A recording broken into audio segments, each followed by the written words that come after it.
Good morning dear students. Gayatri school Sanchore की YouTube channel में आप सभी का स्वागत है। इस चैनल को ज़्यादा से ज़्यादा सब्सक्राइब कीजिए ताकि आपको एग्रीकल्चर साइंस से संबंधित नए प्रकार की क्लास उपलब्ध हो सके। जिन बच्चों ने 11th क्लास में एग्रीकल्चर साइंस सब्जेक्ट को चुना है वही विद्यार्थी इस वीडियो को देखें। लाइक, शेयर और कमेंट और सब्सक्राइब जरूर कीजिए ताकि आपको नई क्लास उपलब्ध हो सके। और जो भी आपके भाई बहन है 11th में एडमिशन लेना चाहता है तो एग्रीकल्चर साइंस सब्जेक्ट गायत्री विद्या मंदिर सांचौर में अलग से संचालित हो रहा है। वहाँ पर आप अपना एडमिशन करवा करके करवा सकते हैं। बालिकाओं के लिए एक सुनहरा अवसर है कि यदि उनके 10th क्लास में 60% या 60% से अधिक अंक हासिल किए तो उन्हें कृषि विभाग एग्रीकल्चर डिपार्टमेंट के द्वारा 5,000 रुपये की प्रोत्साहन राशि छात्रवृत्ति के रूप में प्रदान की जाती है। तो बिना वेट किए भी गर्ल्स अपना एडमिशन है वो करवा सकती है। अपना टॉपिक चल रहा था कोशिकांगों की संरचना एवं कार्य, और जिसमें अपन डिस्कशन कर रहे थे दोहरी झिल्ली युक्त कोशिका, जिसमें पहला पढ़ चुके थे माइटोकॉन्ड्रिया। आज अपन दूसरा कोशिका लेने जा रहे हैं, वो है लवक या प्लास्टिक। प्लास्टिक 3 प्रकार के होते हैं, हरित लवक, वर्णी लवक और अवर्णी लवक। हरित लवक केवल और केवल पादपों में पाया जाता है। इसे इंग्लिश में क्लोरोप्लास्ट भी कहते हैं। और इस हरित लवक का रंग एवं हरा वर्णक होता है। कौन सा वर्णक होता है? हरा वर्णक होता है। और पादपों में क्लोरोप्लास्ट या हरित लवक की उपस्थिति के कारण पादपों का रंग हरा होता है। ये हरित लवक प्रकाश संश्लेषण की प्रक्रिया को संपादित करवाने में महत्वपूर्ण भूमिका निभाता है। हरित लवक के अलावा हरित लवक यानी कि हरे रंग के अतिरिक्त जितने भी पादपों में वर्णक पाए जाते हैं वो होते हैं वर्णी लवक। और वर्णी लवक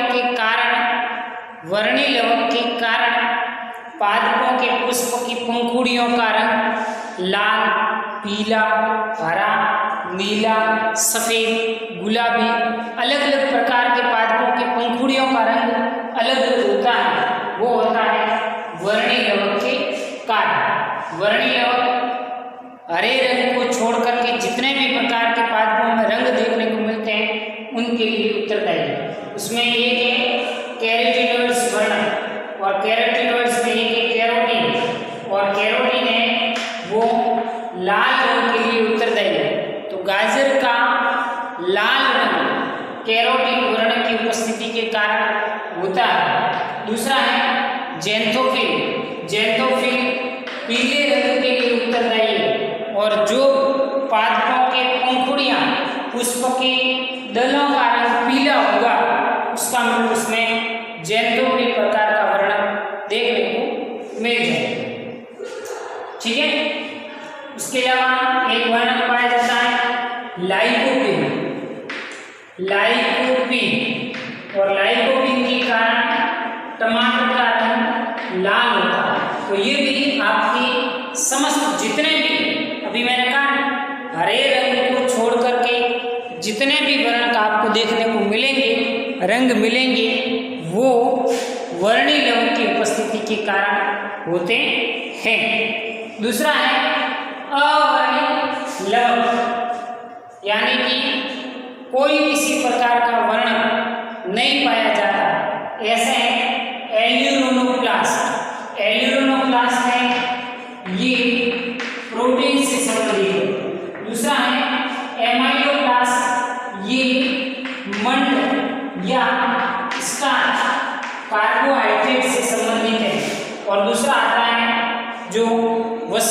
वंश है वो है ल्यूकोप्लास्ट या लाइकोप्लास्ट। वो होता है वसा से संबंधित, जिसको कहते हैं वसामंड, जिसमें कोई किसी प्रकार का वर्णक देखने को नहीं मिलता है, उसे कहते हैं अवर्णी लवक।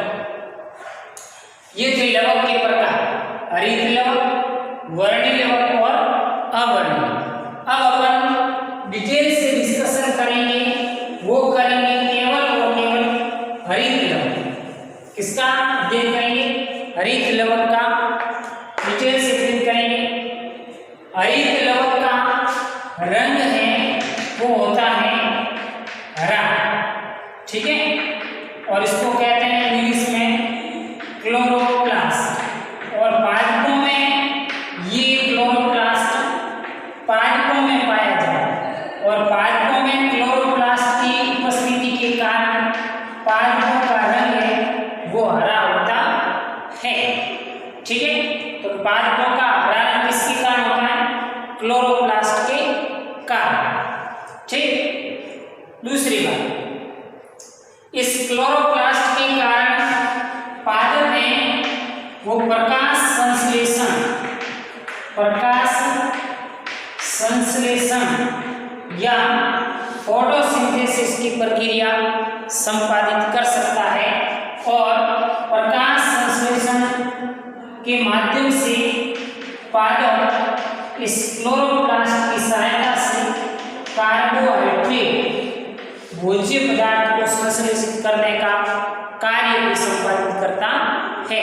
तो प्रकाश संश्लेषण की प्रक्रिया क्या है कि पादप वायुमंडलीय कार्बन डाइऑक्साइड प्लस जल एवं सूर्य के प्रकाश की उपस्थिति में क्लोरोफिल हरित लवक की उपस्थिति में अभिक्रिया करके C6H12O6 कार्बोहाइड्रेट को संश्लेषित करने का काम करता है, और ये प्रक्रम पादपों स्वयं होता है, अपने आप होता है, इसलिए पादप को स्वयं पोषी भी कहते हैं। स्वयं पोषी मतलब ऑटोट्रोपिक इन नेचर, और स्वयं पोषण के माध्यम से ही पादप अपना भोजन स्वयं बनाते हैं। क्यों बनाते हैं? क्योंकि इसमें क्लोरोप्लास्ट या हरित लवक नामक संरचना पाई जाती है, और इसी हरित लवक में प्रकाश संश्लेषण की क्रिया है वो संपादित होती है। प्रकाश संश्लेषण की क्रिया है वो दो प्रकार की होती है। एक प्रकाशिक अभिक्रिया, प्रकाश संश्लेषण में दो प्रकार की प्रक्रिया संपादित, एक होती है प्रकाशिक अभिक्रिया लाइट रिएक्शन, प्रकाशिक अभिक्रिया, और दूसरी होती है अप्रकाशिक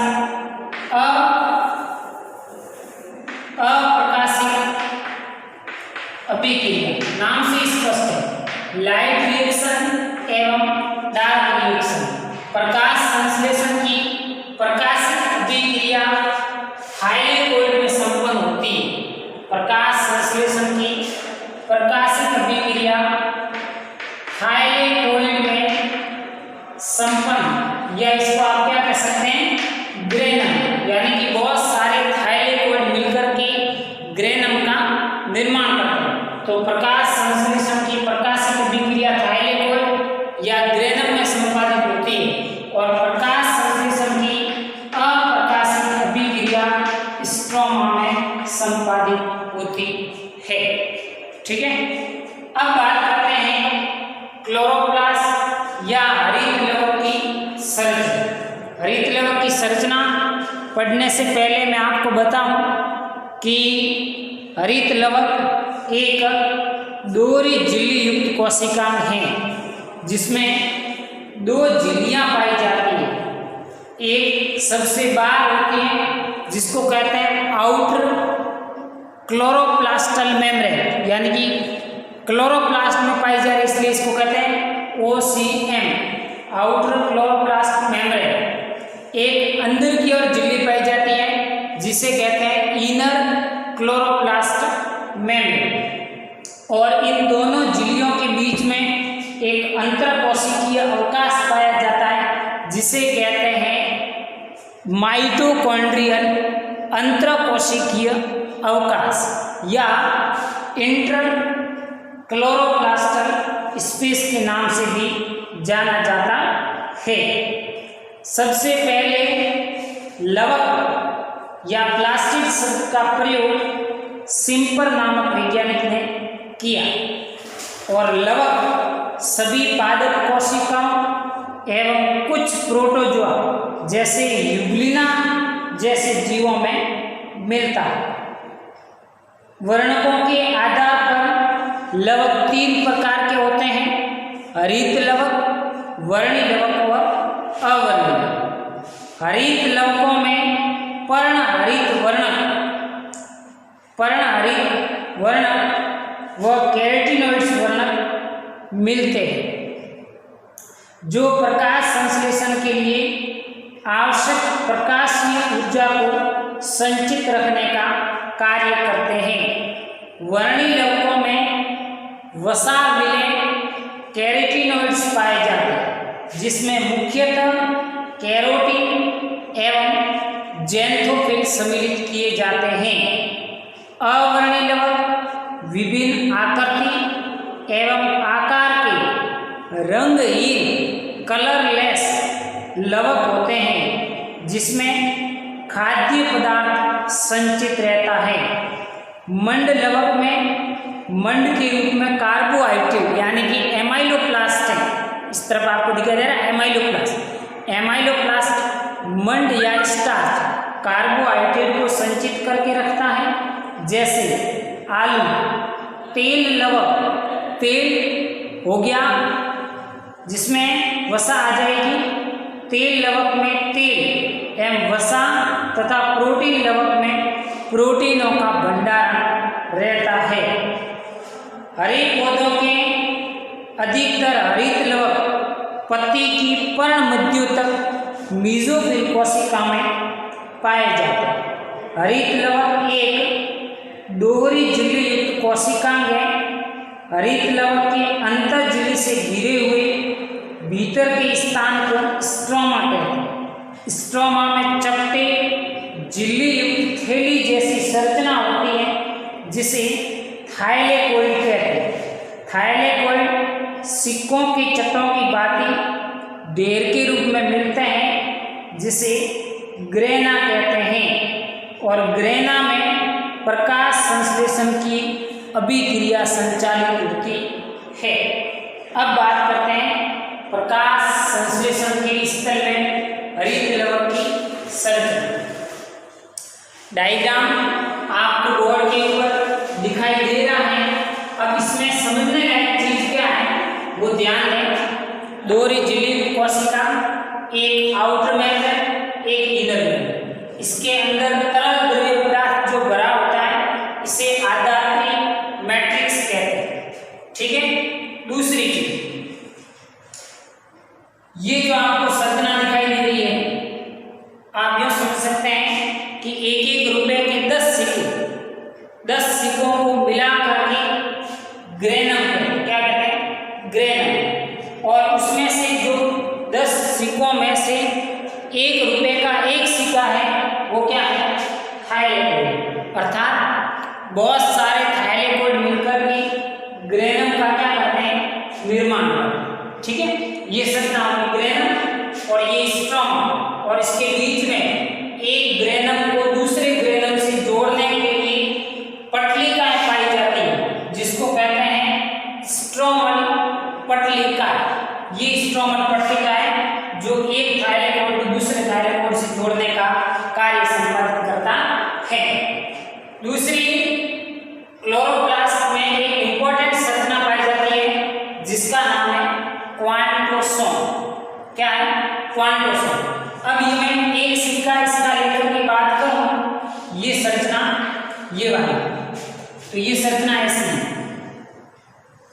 ठीक है, ये ऐसी है, और इनके अंदर हजारों की संख्या में या अधिक संख्या में छोटे छोटे कण पाए जाते हैं। इन कणों को कहते हैं क्वांटोसोम कण।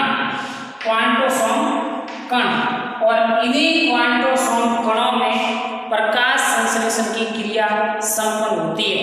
यानी कि यही क्वांटोसोम कण प्रकाशित अभिक्रिया के स्थल होते हैं, जिसमें प्रकाश संश्लेषण फर्स्ट एवं प्रकाश संश्लेषण सेकंड की अभिक्रिया संचालित होती है। अब इनकी क्वांटोसोम की पूरी क्वांटोसोम की संरचना में बताना चाहूँ तो ये है, सबसे सेंटर में पाया जाता है क्लोरोफिल ए, और इसके चारों ओर पाए जाते हैं सहायक वर्ण। ये जो आपको दिखाई दे रहे हैं ये है सहायक वर्ण, सहायक वर्ण, और इसके बीच में पाया जा रहा है वो है क्लोरोफिल ए, और क्लोरोफिल ए ही सबसे इंपॉर्टेंट माना जाता है। जैसे ही सूर्य की किरणें एच न्यू, सूर्य का प्रकाश आएगा, इसके ऊपर पड़ेगा, पत्तियों के ऊपर पड़ेगा, तो सबसे पहले पर्ण की पत्तियों पर पड़ेगा, और पत्तियों पर जैसे ही पड़ेगा तो इनके सहायक वर्णकों के द्वारा इस प्रकाश को क्या किया जाएगा, अवशोषित किया जाएगा। जैसे ही प्रकाश अवशोषित हुआ तो इस सहायक वर्णकों से होते हुए प्रकाश पहुंचेगा क्लोरोफिल ए के पास, और क्लोरोफिल ए के पास जैसे ही पहुंचेगा तो जो कार्बन डाइऑक्साइड प्लस जल और ये सूर्य का प्रकाश H2 और ये क्लोरोफिल ए की उपस्थिति में C6H12 O6 प्लस ऑक्सीजन को बाहर विमुक्त करेगा, और जो ऑक्सीजन विमुक्त होती है उसको अपन गैसीय अवस्था में शोषण की क्रिया में भाग में लेते हैं। तो ये जो संरचना है, ये संरचना है वो है क्वांटोसोम की संरचना, और यही क्वांटोसोम की संरचना प्रकाश संश्लेषण की प्रकाशिक अभिक्रिया फर्स्ट और प्रकाश संश्लेषण की प्रकाशिक अभिक्रिया सेकंड या फॉस्फोराइलेशन की क्रिया को संपादित करवाने में महत्वपूर्ण भूमिका निभाते हैं। तो प्रकाश हरितद्रव्य का काम क्या होगा? प्रकाश संश्लेषण, फोटोसिंथेसिस की प्रक्रिया को संपादित करवाना, जिसमें दो प्रकार की अभिक्रिया चलती है। प्रकाशिक अभिक्रिया यहाँ पर संपन्न होती है इस ग्रेना में, कहाँ पर? ग्रेना में, और एक थाइलेकोइड के अंदर छोटे छोटे कण पाए जाते हैं, उस कणों को कहते हैं क्वांटोसोम कण, और वही क्वांटोसोम कण प्रकाश संश्लेषण की प्रकाशिक अभिक्रिया फर्स्ट और सेकंड को संचालित करवा करके कार्बोहाइड्रेट को निर्मित करता है, और फोटोफॉस्फोराइलेशन की क्रिया के माध्यम से ऊर्जा के उत्पादन में महत्वपूर्ण भूमिका निभाता है। ये था क्लोरोप्लास्ट हरित लवक की संरचना का पूरा अध्ययन। Okay, thank you.